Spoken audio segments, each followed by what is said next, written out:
Hi, everybody. Thank you so much for joining us today. My name is Mary. I'm a volunteer with the Minnesota Music Coalition.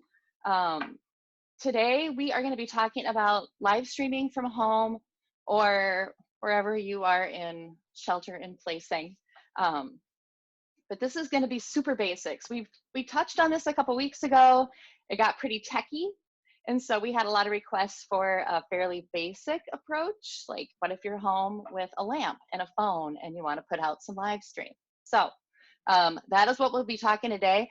A little bit of housekeeping. Everybody's on mute. So please, if you have a question or something you want to share with everybody else, use that chat, the chat option at the bottom. Hi, Elgin. Elgin already said hi. Yay. And in the top right corner, you can change your view to gallery view if you want to see faces, or we can stick to speaker view. This is being recorded so that we can put it on our YouTube channel afterwards, so that everybody that is still gainfully employed or wrestling with kids trying to do school right now can watch this later at their leisure. So housekeeping is done, and let's welcome our panelists that are going to help us with our live streaming questions today.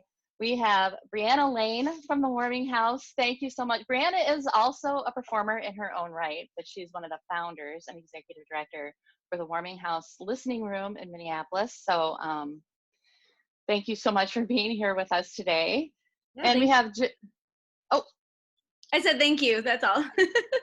Thank you. And we have Joe Flip, and Joe was with us in our one that went a little deep, and he's back today, which is awesome and helpful. So thank you, Joe. And Joe's a musician, and he also has a teaching program called Blues for Kids, and is part of a program called Discover Music. And Joe makes oil can guitars that I've been hearing about for ages. So, but he's going to talk to us about internet connection and marketing strategy and equipment. And so Brianna Lane can talk to us about different platforms and apps and what the Warming House is doing right now. So let's get it started. What would you consider to be, like, what is a good way? Let's ask Joe. Let's start with Joe. What's a good way to get your internet connection better without having to upgrade all your so I always say if you're live streaming, always do a direct Ethernet connection. So a lot of people just start with their phone, but you can buy an adapter that goes from your phone where it converts into your Ethernet cable. So you just need a cheap Ethernet cable right from your modem or router, buy that adapter, go right to your phone, and now you have a direct signal, because your streaming is strictly upload speed. So the download speed is irrelevant. So for example, I have Comcast, my download speed is 100 megabytes per second, but my upload speed is only 5 max. And 5 is like the minimum suggested for Facebook streaming for upload speed. So you definitely want a direct Ethernet connection. And I do all my streaming way in my basement. So I bought like a 50-foot Ethernet cable, and I run it from my upstairs modem all the way down to my downstairs. And then there's a lot of other technical things as far as what cables to buy and everything. But that's the most basic thing that I would recommend, is definitely get the direct Ethernet connection, whether it's your computer or your phone or whatever it is. Can I ask a follow-up question to that, because I've been really curious? How do you check your internet speed? There's a ton of places to use that are free. I think it gets kind of techy as far as like which server they're based out of. But for example, I have Xfinity Comcast, so I just Google search Xfinity speed test, and I think anybody could use that. So when I do the initial test, it shows it like in real time what your speed is. And then if you click like the show more option, then that shows your upload speed, because that's all we care about for streaming is uploading. And then so let's see if you have a lower plan that's only like 12 megabytes a second download, then your upload speed might, I don't know, be at 1 megabyte or whatever it is. So I wanted my 5 megabytes to be faster than 5 for upload. So the next plan I had to upgrade to a 300 megabyte download speed to get 10 megabytes or 15 upload speed. But they recommend 5 upload megabytes per second minimum. And then when you do that, when you connect to your Ethernet, whether it's your computer or your phone, you have to make sure that it's using that Ethernet adapter. So like if you're in your computer, your Mac, whatever it is, I actually turn my Wi-Fi off and make sure, just to make sure that I'm using just my Ethernet connection. Then I'll test my speed with that Ethernet. Okay, awesome. Thank you. I had a question for Brianna. So Brianna, as far as platforms go, what would you say are the main things to consider before going live or choosing a platform? I should have looked over my article that I wrote a couple weeks ago. I wrote an article. I am still working on part 2 of that article because I've learned so much. Even in like the day that I posted it, folks told me so much about it. But I asked 4 questions up front. If I can remember them, I don't know. Oh yeah, where is your audience already? Where do you want them to be? And are you trying to monetize your streaming, or is this more about community? And I don't remember the 4th question. Do you have a link to the article that you could type into the chat? Ooh, yeah. That'd be great, because then people can go find out exactly what you said. Absolutely, yeah. The chat is super helpful, and we save it and we can share it later too. So if anyone has anything helpful to share, put it in the chat, ask a question in there. So what platforms do you like or do you use? Me? Yeah. Right now, the warming house we've experimented with a couple things. I did a whole lot of research. I did a whole lot of research before we landed on using StreamYard, which is a service that allows you to stream on multiple platforms at one time. And we chose StreamYard for its basics and for the ability to be 2 people on one screen at the same time. And because a lot of our people are on Facebook, but we are dealing with multiple artists. So we also know that a lot of people don't like Facebook. A lot of our younger artists aren't even on Facebook. So we really wanted to have that YouTube be a possibility. And then both of those, at all of our shows we do are by donation. So we don't have any paywall to get into the show or anything like that. We wanted to make sure that that was, that's a priority. Even when we did a Zoom concert, we didn't have a paywall, like pay to get that Zoom link. We want everything to be by donation. But StreamYard is super easy. We pay about $20 a month for the service, and we made that back in our first show. And it has some really lovely, simple features. It has its downsides too, but I like it. So how do you get your donations through StreamYard? Do you just pop up your PayPal link, or what? How did you monetize it? Yeah, okay. The virtual tip jar thing is our PayPal and our Venmo, and that's it. We have also run tickets through Eventbrite. So some folks have felt more comfortable going to our website and buying a ticket to the show, and really that's just making a donation through Eventbrite. Okay. And I can't remember Eventbrite's fees. I know there's fees involved. They're not terrible, and everyone has the app on their phone. I think it's great for being reminded what you signed up for. Like, you have a show that you want to watch in an hour or tomorrow. So I know it's not free, but it might be worth it.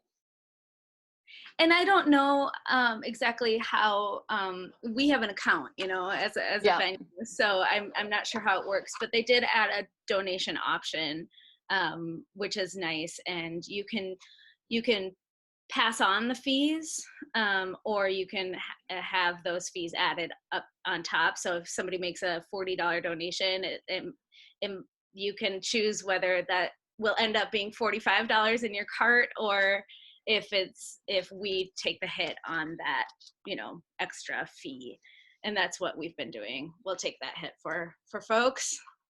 All right.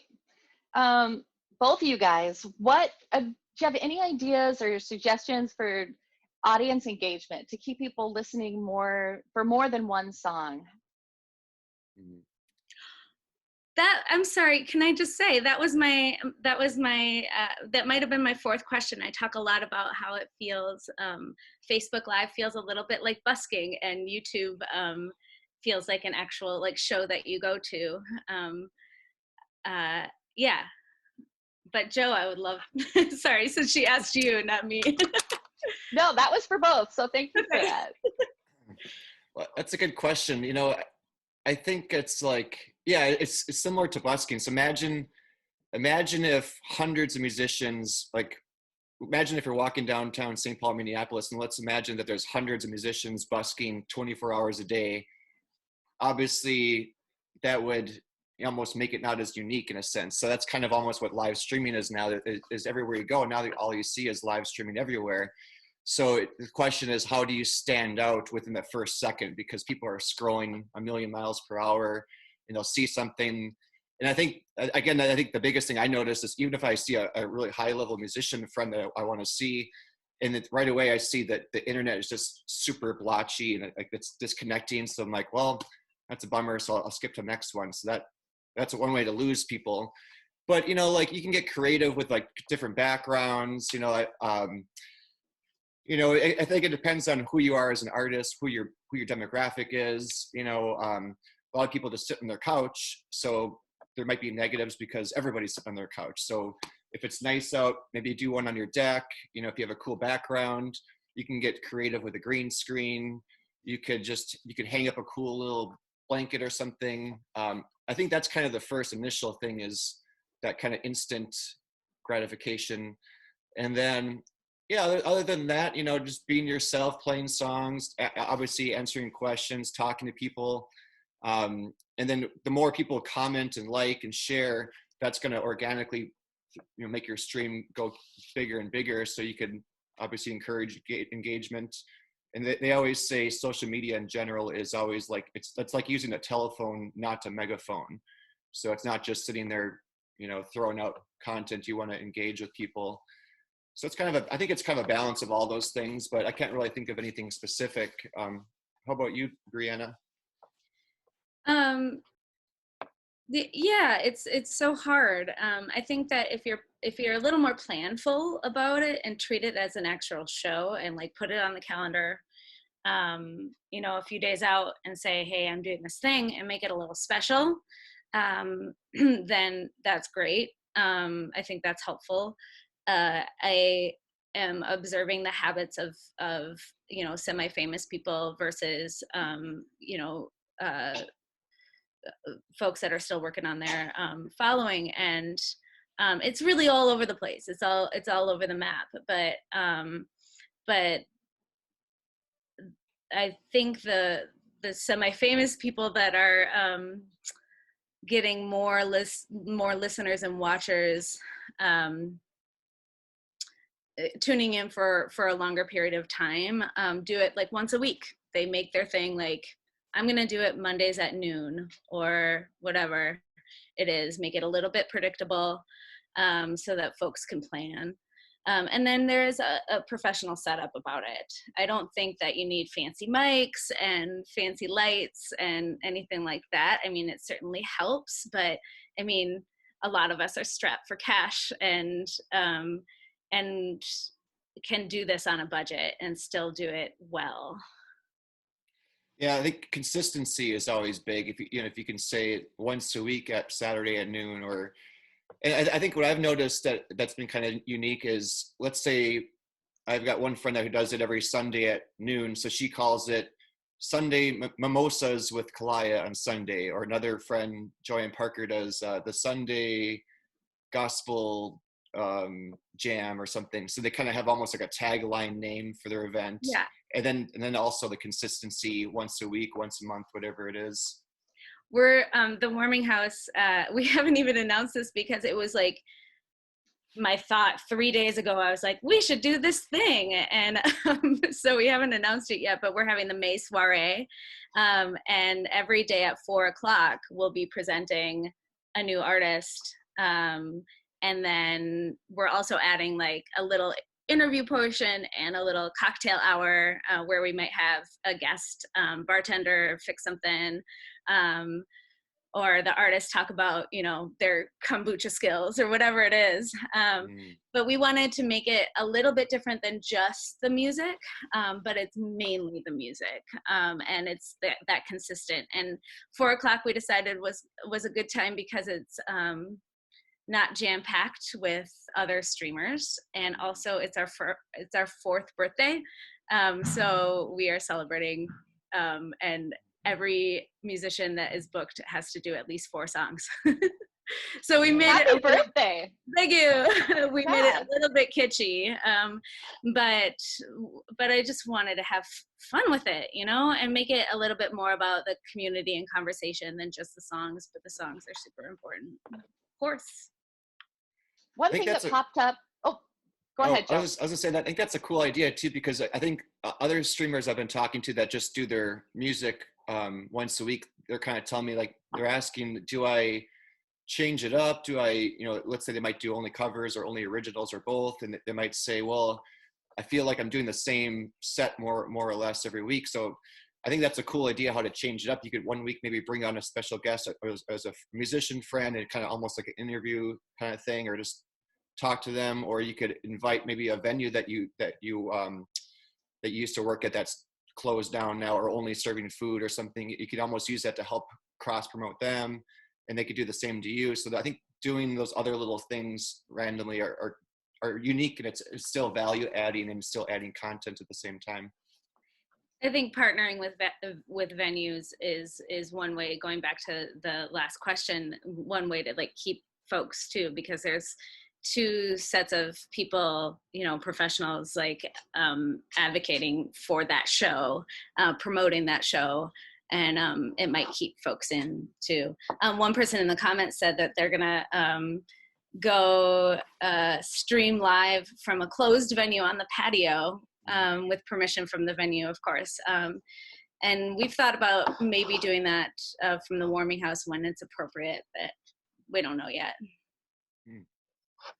Well, I can't wait because it'll look almost like a live show, and I'm desperate for some live music. As all the non-musicians that are just music fans, we want you guys to play us some music, and we can't wait to see you live again.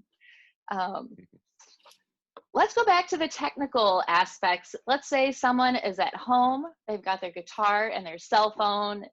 They're going to order the Ethernet thing because Joe said it was a good idea. What else should they get, or what can they do to give a more professional look or sound to what they're doing when, you know, a lot of us have lost our day jobs and, you know, money is tight? What kind of tech advice would you have for someone working from home? Because some of the live streams look great and some of them do not. And how do you up that? I am all about saving money stuff. Like, yes, I might buy a Blue Yeti microphone, but you know, I don't know. But like this little tripod, you know, for instance, to steady your camera. There's like a clip-on tripod, or not tripod. Is it like it clips to my desk, and then it has a little light. And I got it used for $9. And the camera angle, I think, is really important. There is one, I won't name names, but there's one musician that I love. He has a very successful career, but I can't watch him anymore because every time he's like this, pointing at us. And I'm just like, oh, I can't look up your nostrils anymore. Yeah, that is really something to consider. I have seen a guy play where he was playing down on his guitar. So all you saw for the best part of the show was the shiny top of his head. which I'm like, draw something on there like Charlie Brown. I don't know. Like angle is definitely something to consider. Joe, what do you think about tech? Yeah, there's all kinds of things you could do. Like Brianna had some good points, just simple camera angles, tripods. Um, it's always recommended to go sideways on your phone versus up and down. But sometimes if you, based on your room, if it looks better up and down, you can do that. A lot of times it's naturally mirrored on your live stream. So sometimes, if you have text or your banner, it's going to be mirrored backwards. So there's an option to like unmirror that. I think it's only on iPhones as of now. But otherwise, if you use stuff like StreamYard, vMix is only for PC. I use Mac, so I use Ecamm Live, which is only for Macs. OBS is free. When you use that, then you can get really technical. You can hook up your phone. Let's say you have your phone and your laptop. Now you can use the webcam from your laptop and then the camera from your phone. If you have a DSLR or a different webcam, you can hook those up to that program.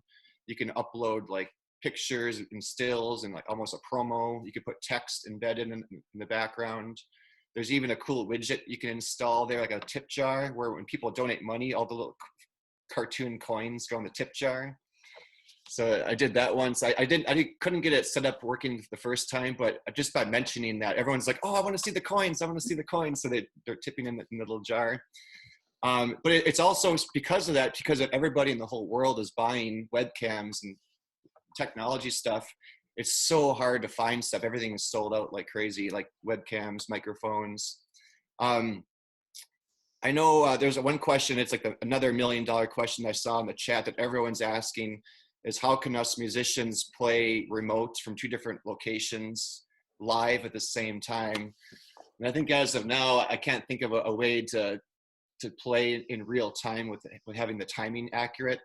I think the closest thing you could do is you can bring on a guest musician, almost like an interview thing, have them play a song, and then you play a song next. I think maybe if you're playing like an acoustic song and someone else was singing, maybe the lag time wouldn't be as bad, maybe if you're both direct in. But there's a lot of programs that are kind of designed for remote playing at the same time, but I don't think it's really the technology is there yet. Yeah, that is the $1 million question that I'm hearing from. I'm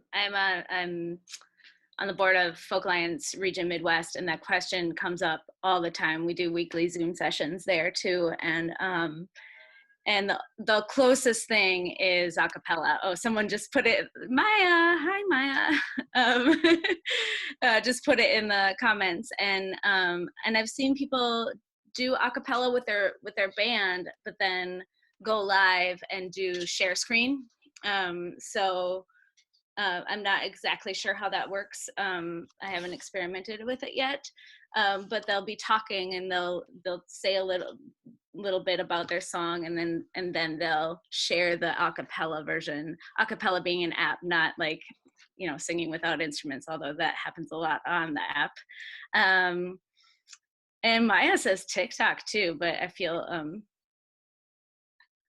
too old for TikTok. No, no one's too old. But that'd be fun to experiment with that too. There's on the chat, Haldy has mentioned that even just recording in a small space, like what room in your house is going to give you the best sound? That's a really good suggestion, because maybe you orient yourself into a corner for better acoustics or easier recording, so you don't get echo and extra sound from a big room. That's a really good suggestion too. Or your dishwasher. Sorry if that's what you hear. Dog barking at the mailman. Yeah. If you can get any external microphone will make a huge difference. Like I think I mentioned last time, I found those little mini boom microphones, like those little Rode mics. So you can get one that has an iPhone lightning port and it just hooks in right into your phone. Or there's other ones with a 3.5 millimeter jack, or any type of like little mini boom mic would be great. I almost wonder if you just bought like a lavalier mic, like a $20 lavalier mic, and try experimenting with that, see how that works. Yeah, obviously if the camera is really far away, it's going to sound, not as good either if it's just your smartphone microphone. I also have I made a couple of tutorial videos on and actually testing the sound of some of these microphones. And I did one with Zoom. And Zoom right now, the technology, it's horrible for guitar instruments, like any type of instrument because it's designed for, talking, not just, not instruments. But I made a Zoom video where it shows you can make some different settings on there. And I recorded each audio of each version to hear how they sound. So I'll make a link on there if you want to check out some of those tips on those videos too. No, that'd be great. Anything you can share, please share. And we'll include this chat with our video on YouTube. So all the tips and tricks will be included with that. Yeah, our staffer, Stephanie Hansen, is also a vocal coach or, a voice instructor. And she was saying too, trying to do the voice lessons on Zoom, even it's not just instruments, it's even like singing is really challenging in this media. So maybe finding there's like 3 or 4 settings you can manually change to help it a little bit, but that's like the best you can do if you use Zoom. Yeah, I'm teaching online and then a lot and sending little practice videos, and then they send a video back because that's better quality than real time sometimes. Well, yeah, challenging. It is challenging. We have our well, it used to be a 3-day music summit, but now it's 2 days because we're going virtual. But one of the things was for the musicians performing, it's like, can they pre-record it, or does it have to be live at the event? And it's like, I almost think pre-recording so you have a chance to edit and clean it up and don't have the tech mess you up day of. There's a big debate happening around that right now. It's like a lot of people are putting out new content, and there's venues all over the place doing festivals that, I say festivals, they are festivals that are just jam-packed with new content instead of live performances. But I could go either way. I don't tend to watch something that is polished right now, because we're all in this, and this is just, my personal preference. Of course, we're all in this together, and we're all figuring it out. I think that there is a high level of patience and understanding for all the glitches. I think that patience is waning a little bit, but it's also, it's also just a little more real, like watching someone deal with the challenges. And I mean, it's one thing to have those challenges all throughout, the audio clipping throughout the whole hour. You're not going to stay, but you can do sound checks beforehand and try to iron out some of those issues, and then go when you go live. It feels live, yeah. That's all. And I think if they are pre-recorded, that's totally fine too. But I think it's awesome when you get if you're going to pre-record one, if you can spend a little time and have your friend send a video, maybe you both record an acapella thing or record to a click track. And I think Maya has done that. I love her videos where I think this is a while ago, where she did a video with one of her fans or something that was like other part of the world, and they did a harmony singing thing together, and they put that together, and then they shared it after the fact. And I think that was so cool, because you can see how the technology from other parts of the country or world, and you're doing a video together, then you share it online. Like, that's really unique. That is really cool. I have heard a lot of the performances that everybody is recording in their basement or at home, and then they put it together so it looks like a big Brady Bunch screen and it sounds perfect. And I'm just like, well, great, what's that program? How's that work? And it's like, no, we had a professional sound tech that had to work on that for hours to make it sound good. So it's not really a 101 level undertaking. It's not it's not a basic, but Yeah. it's a lot trickier than it looks. At least now, maybe with newer tech, there's a high demand for it, which is going to hopefully build more, products and technology in that space. But yeah, I think Maya, if you're still watching it, let us know what you use. I think it might have been the acapella thing again that she used for that singing with another person across the world or whatever. She says in the comments, yes, it was acapella. It was awesome. Awesome, thank you. Alex Mueller just said it takes like 10 hours to make one of those videos. She has a quartet, the Boom Island Quartet, and they did Handel's Messiah, the Hallelujah Chorus at Easter. It was perfect and it was beautiful, and it took 10 hours. So, and that was 4 musicians. But wow. Yeah. Thank you, Alex. Oh, Alex had a question too about tech, about getting, if you have the Ethernet connection, how do you also get the light and the mic? You can't get that all into one port, really. Is there a way to split that? There's no splitters for ports, are there? Yeah, so what I did for my iPhone, there was an adapter. So yeah, if you want the Ethernet connection to your phone, it's actually 2 connections, because it's one to your phone, and then you also have to have it powered, like to plug in while you're using Ethernet. So yeah, I think if you're adding a microphone to that, I'm not sure if that's even possible. Otherwise, if you went through like StreamYard, OBS, Ecamm Live, you could use your phone as the video source on a tripod, and then you could have your microphone source separately. So that's the nice thing about using those programs. And then you could have different microphone sources, and you can also do a test record that doesn't go live. So you can just record your show, listen to it, and adjust mic gain levels and everything. And then so what I use is Ecamm Live. So I kind of go the high tech route. So I have my mixer going into my digital interface, going into my Mac. I have a DSLR camera. And then so everything's going through my mixer. So I have all the direct signals going in, all the reverbs.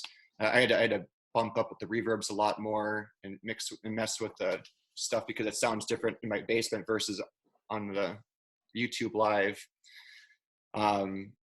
So yeah, that's one route to do it. But if you use OBS, those kind of platforms, you can use a mixer or interface, or you don't have to use it. You could just put a simple microphone in there and use your phone still. It's not really that hard once you dive into it. And I have a couple examples of showing it in those videos, but there's also a ton of videos online if you just search how to use those platforms. That sounds overwhelming to me, and I just want to, like, for anyone listening that sounds overwhelming to you too. Just take a pause, take a breath, and realize you don't have to do it that way to make it sound good. If you're inclined in that way, like Joe is, fantastic. Do it. It might be worth. I'm learning all this stuff kind of on the side, right? But not putting it to practice right now, because I want to be able to stream live right now, not as a musician myself, but empower other musicians to do that. And so I'm learning this stuff on the side, because I think this is going to be the way of it for a while. And even when venues reopen, we're going to have less of them. And we're going to have people who can't travel to them, and we're going to see a lot more streaming in the future. So I'm learning that tech on the side because of the long-term aspect of this whole thing, but I am not worried about it right now. Like, I am going live with these folks in the most simple way, high-speed internet, and a nice phone really are the 2 simplest things. And if you don't have that nice phone, that's okay too. And you'll figure it out. Don't be intimidated. Just go for it. That's my advice. And then go and watch Joe's videos. I'm going to. I am too. And then I guess 2 comments on that before I forget. So I haven't used it yet, but some friends of mine have been using this little iRig thing. Mm-hmm. So I think that's one way where I think you can literally hook up your mixer to that iRig and then into your phone, or even a microphone into the iRig into your phone. So that's another kind of easier way that a lot of people use it. But then another comment on using the whole technical platforms, like I just learned it all on my own, when this thing happened. But if you're able to use Zoom, for example, on Zoom, you could manually pick, are you using your webcam? Are you using the external camera? Are you using your microphone, your headphones? So just like on Zoom, how you pick your video source and your microphone source, it's literally that easy to use it on some of these platforms. So I use Ecamm Live, which is because I'm a Mac user. It's super, super easy. OBS is a free one. It was a little bit tricky to figure it out, but yeah, I would say, like Brianna said, at least watch the tutorial videos, whether it's anybody's videos, and just kind of look at them, kind of do a little bit of proactive learning and how that stuff works. So yeah. So acapella, how much does something like that cost? What would be the most cost-effective program? Well, I think acapella is free, but you can pay into it for like different backgrounds or whatever, different effects. Maya might be able to put that in the thing. And Maya, really, the accidental panelist. Thank right? you, Maya. Oh, you only get 60 seconds with acapella, but it's free. Good to know. Thank you, Maya. And I mean, that's the other thing is like, so you can save money anywhere. Like so much is free right now to stream live. And the only things that I'm seeing that are costing money are services to restream. There's an app called Restream, and I found that to be more expensive than StreamYard, but it is a little more involved. But so restreaming platforms, so streaming in multiple locations at one time, which you can also skirt around, because if you stream on YouTube, you can embed that YouTube link or that that YouTube screen in your website or for instance. And so yeah, there's ways around spending money, but I also encourage people to put down just a little bit of money, $5, $20 a month for StreamYard if you're gonna really do this. But dropping money on a Blue Yeti, think about it. I am. And again, the technology, it's going to be harder and harder to get those, because now everybody's buying tripods and Blue Yetis and microphones. So I think even those Rode microphones, I think even those are sold out on a lot of places on Amazon. The webcams are super hard to find. I have a question for Brianna. When you use a service that streams it on multiple platforms, I thought I heard a rumor that it might either take up too much bandwidth, or you might be using more internet because of that, because you're sending it to different platforms. I wasn't sure if that was the case or not, or if you've noticed that. I don't know. I have really great internet here, and I haven't had any issues. Actually, the only time I've had an issue is when we were doing a test run and I used the green screen background. That took up too much, whatever it took, and kind of froze everything up, made me look like Max Headroom. Thank you for laughing, Mary. I feel like not everybody knows that reference. All the old people was like, yay, Max Headroom. I'm 40. But I haven't had any issues with it, no.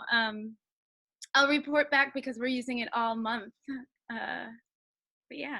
So how does that work for comments? Like, for example, if you're posting it to Facebook, you can only see the face. So how does that work if you're posting it to Facebook and YouTube? Do you see comments from both of them or just one of them? Yeah, it's super cool. There's a backstage area. So one person's hosting and then, deciding where to go. We got the lowest level. So we're only streaming to 2 locations. There's the ability to put our logo on it and stuff like that if we want. And then there's this backstage area where you can invite someone backstage just simply by a link. So we send the musician the link, and then they click on it, and then they're backstage. So they don't even need to download anything or know any, have any account with StreamYard. And so they're in the backstage area, and then you can choose who's on screen at the same time. And then on the, as most chats are on the right-hand side of the screen, the chats pop up from Facebook and they pop up from YouTube, and they have the little icon by it to show you what is from Facebook and what is from YouTube, and who it is. The only thing that we can't see is who is popping up when. We have the little number on the top, left-hand corner of the screen to see how many people are watching, and that's a collective number. And that's also, an estimate, because I don't know if that counts watch parties on Facebook, or if it just counts the one direct stream. But we can't tell who those people are unless they show up in the comments. And then we have the ability to comment right from StreamYard, and that shows up in both locations too. So it's pretty cool. We had a question about the venue. Oh, sorry, go ahead. That was a good question, because seeing the backstage area was kind of the deal maker for me. I was like, oh, this is easy, this is simple. I just spent, an hour with my intern and John Lewis, who is also from the Warming House. We just sat for an hour and just tried all the features. And it was great.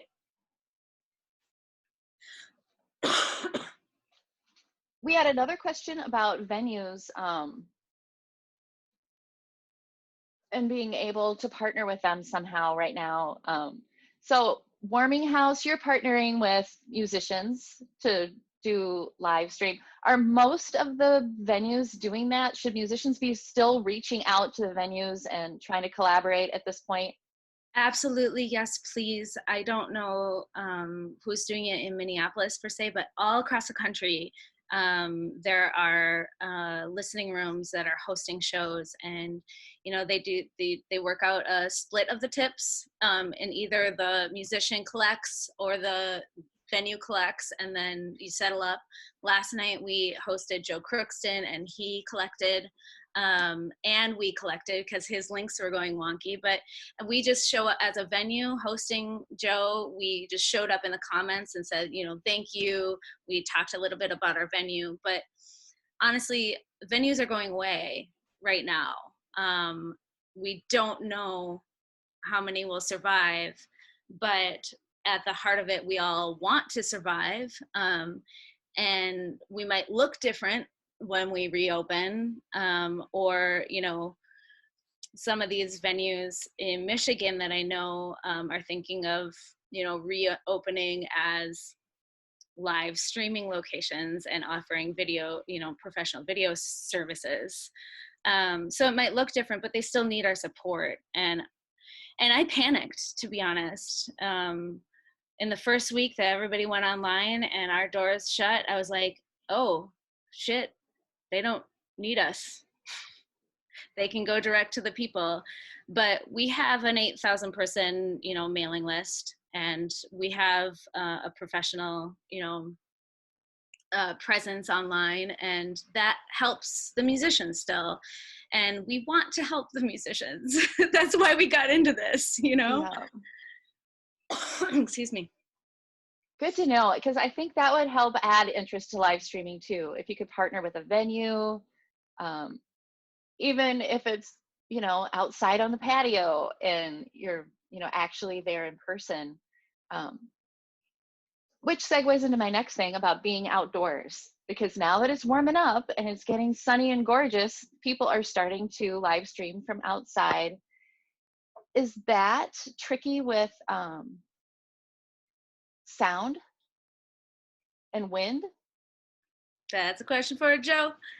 Okay. I think the biggest issue is that whole Ethernet option. So So I bought a 35-foot Ethernet cable, like a super high end one that's like way overkill for like $15. And then then I ended up buying a second one that's 50 feet long because I wanted it a little bit longer. Or I was thinking about maybe doing a little like show in my garage and maybe have I live in a cul-de-sac, so a lot of neighbors are always kind of walking around and kind of social distancing, but kind of still hanging out with the music. So I thought, well, maybe I'll get a really long cable to go in my garage. But as far as the so yeah, so if it's Wi-Fi, you're definitely going to have a really harder time that far away from your router. But yeah, as far as the sound, if you get those little mini, like I use the Rode mics or any type of microphone, they come with a little what is that little fuzzy thing you stick on there that helps with the wind? The windshield or wind guard or whatever it's called. Yeah, looks like a fuzzy troll. Yeah, so it comes with one of those. So you could throw that on, or you could use whatever. But I think that helps with the wind. That's kind of my thought on that. So the Rode mic, will you write that in the chat? Yeah. Because you mentioned it earlier. And you also mentioned iRig. What is an iRig? What does it do? Well, I'm aware of the iRig that came out like a long time ago, where you basically plug your guitar into that, and that goes into an app, and you could put little like digital amp or guitar amps and cabinets on there, and you could play with your headphones like for fun and effects. But I don't know if it's the same thing or a newer technology, but I've heard that you basically you could take your mixer and just you could even take the headphone jack out of your mixer and just put that right into your iRig. So now you can have your microphone hooked up to your mixer, your guitar, whatever you want, your reverb, your EQ. So it's super. That's what a friend of mine does. Well, a lot of people that I know have been using the iRig. Yeah, I'm not sure. I would say maybe Google that, because I'm not sure if it's a certain model. So someone named Martha Foster is holding up an iRig to their camera, and in the simplest form, without being a techie, I know that it is like a DI. It's like a way to get your sound directly into your device. Are they expensive? 150 maybe. Okay. I think some used are like 120. I just looked into it. Those might be older models. You might be reaching up into the 200s if there's a newer model. Maybe the Martha Foster person can put that in the comments. I don't know. Yeah, I love all the feedback in the chat section, because people are giving us some really good questions and some really good suggestions to share with everybody. So thank you, guys. I see a question about the cover songs. Yeah. Common question that I've been getting on the weekly sessions with Farm Folk Alliance too. Joe, have you had any problems getting cut off with cover songs? Because you play cover songs, right? Yeah. So, I think Tony Mendoza.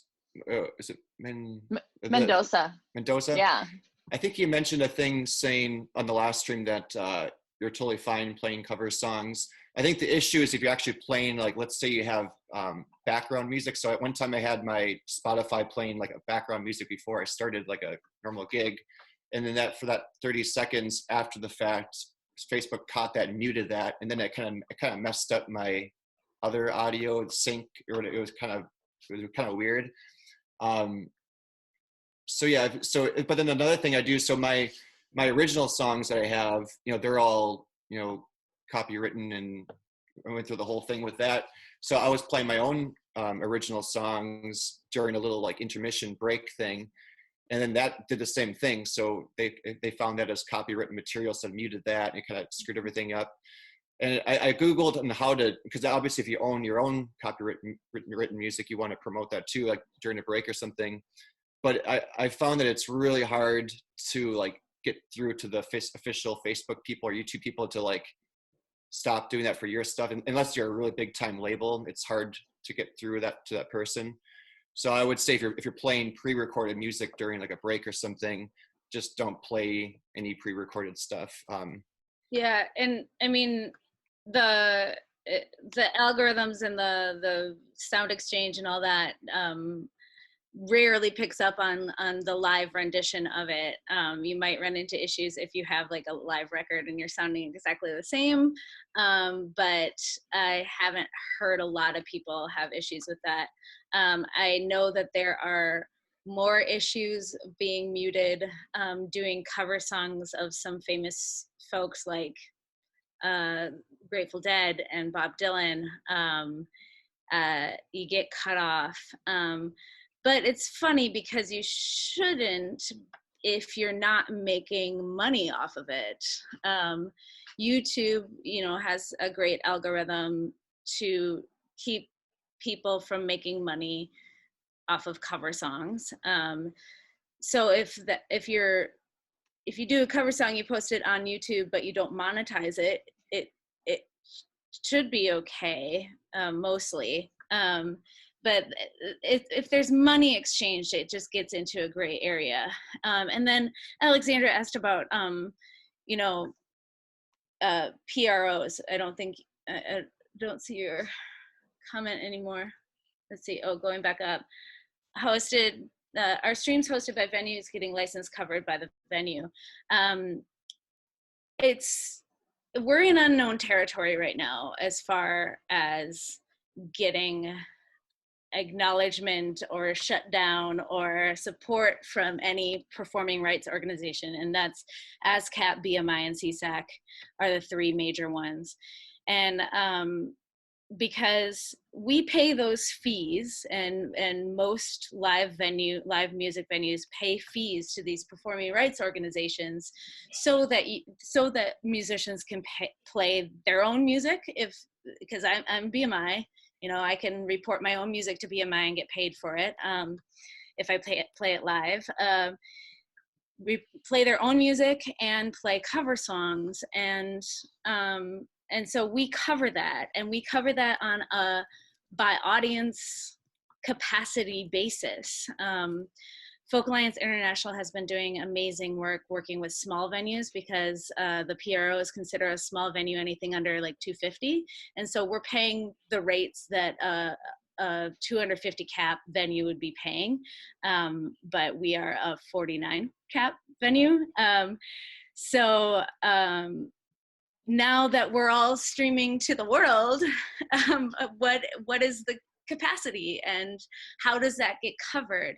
This is completely unknown territory. I anticipate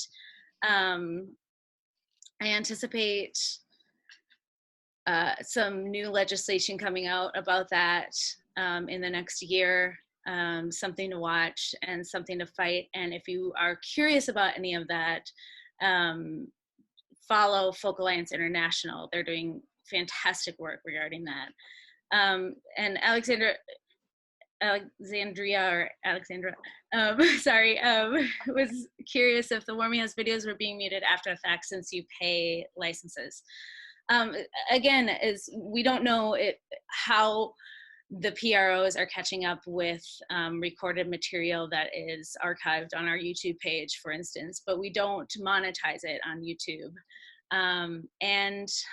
I've heard that Patreon is actually kind of a little oasis that Sound Exchange doesn't get to. Sound Exchange, I think, being the entity that that has that listening capability, that algorithm that like catches folks. So I think Patreon is a good way to archive those videos without being muted after the fact. But yeah, it's weird. I didn't mean to get into it too much, but I am very curious as to what will happen with that. At our first live streaming workshop a couple weeks ago, Tony Mendoza, founder of the Minnesota Music Coalition, but he is an entertainment attorney in town, and he was saying that Facebook, YouTube, all those guys have all the licensing, so they've covered all that. Yeah. So I still that feel like that's gonna get really muddy really fast it because might change. Like you said, who knows how quickly that will change. But for right now, that is how it. because if they have the license, no one should be getting muted because Right. they should be covered. So something's wrong, you know? So maybe they Yeah, changed it and yeah, already. Facebook is the one that's catching people the most, is what I've been hearing too. All right. I say if you're about to do a cover song on your thing, just do it, you know? I mean, what's the, you know, just, you might get muted, but it's a story to tell later. Don't be like, the practical takeaway of that is just, you know, do it. Call out the artist though. I love, you know, I don't like when people play cover songs and like pretend like they're their own, you know?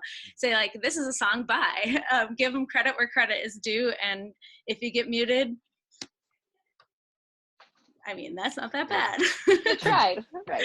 So I'm curious. So when people get, I've only been muted when I'm literally just playing like break music off of Spotify, for example. But I'm curious of like who's been like I've never been muted playing a cover song, even with backing tracks. Like I've never been muted for playing a cover song. So I'd be curious to know if you know somebody or if yourself has been muted playing a cover song. Was it just you an acoustic, or did you have a backing track, or was there an actual part of the recording playing? I know folks have been muted, like actually playing, like just him and his guitar playing a Grateful Dead song. And Oh that's yeah, Grateful Dead, which is weird because they are like the kings of bootlegs. yeah. There is a thing. I'm sure Tony probably knows about it, but I know like on YouTube, my channel is monetized. But if you, it's a long story short, if you play a cover song, you might be able, depending on the license of that artist, you might be able to split the profits with them through monetize. But there's some artists, for example, I think it's the Eagles. If you play any cover song by the Eagles anywhere in the world, like you will not make a dime off of them, and they might mute it or kick you off of their thing. So some artists have the option, or their labels basically have the options to say like, you can't play our music, you can't cover it no matter what. So I think it depends on the artist. And I think I Googled a video that kind of explains some of that stuff. Interesting. There is in the chat, there is going to be, where is it?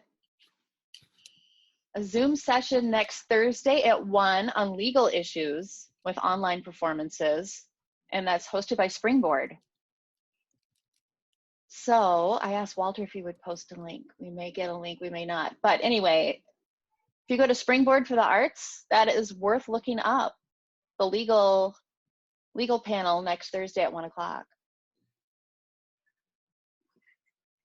And we will be covering a lot of that in our Minnesota Music Summit coming up in June. We will have a couple legal panels to go over all the in-depth, not just how to set up your own entity like an LLC or whatever, but also the legalities of performing. And we will have up-to-date info on all that, hopefully by then, if we can get Facebook to tell us what they're doing. We'll find out. I don't know if we're big enough fish to get them to talk to us. We'll find out. So we are at the top of the hour. You guys, any other questions for these guys while we've got their brains in front of us? If any of the questions are like specific to what we're doing at the warming house, like nitty gritty specific, I'm happy to answer those questions offline too. Yeah. All right. Well, Brianna, thank you so much. We are trying our best to get all the information out to all the musicians that need it right now. This is super helpful. This was a hot topic, and it was very requested that we cover the basic, and I think we did. I think you covered it. We do have a survey in the chat. Where is it? You got to go up a little bit. David Ostrom posted it. Thanks, David. But it's a survey for our workshop. So if you would click on that and fill that out, you guys, it'd be great. It goes right into our Excel. So we can track how these are going and see what people want to learn and what they want to know. And this will be on YouTube later. if you want to go back through and see what you missed this time when you got up to go for coffee, and you can come back and watch it again and see what you missed. The chat will be in there too, with all the links and helpful suggestions that everybody put in there. Thank you so much for all the participation. Joe and Brianna, thank you so much for doing this with us today. We love you guys and can't wait to see you in real life again. Yay. All Love right. you. Thank you. Yeah, thank you for everyone that tuned in to this. I like when people get together on Zoom. It makes me happy. So thanks. Yeah. It's almost like seeing people in real life, isn't it? It's so good. Yeah. Yeah. I posted a comment there. Feel free if like Brianna said, if anybody has any questions, feel free to reach out to any of us. I'm always picking brains off of my musician friends, and they're always sending me texts and emails and Facebook messages. So we're all in this together, and we're all picking our brains and trying out different ideas and everything. So the more the better. All right. And we have our member Facebook page too. If any members want to exchange info and ideas there too, that's another place to do that. Otherwise, we will see everybody again next Friday at 11 with another workshop. And be safe, wash your hands. We'll see you. Thanks.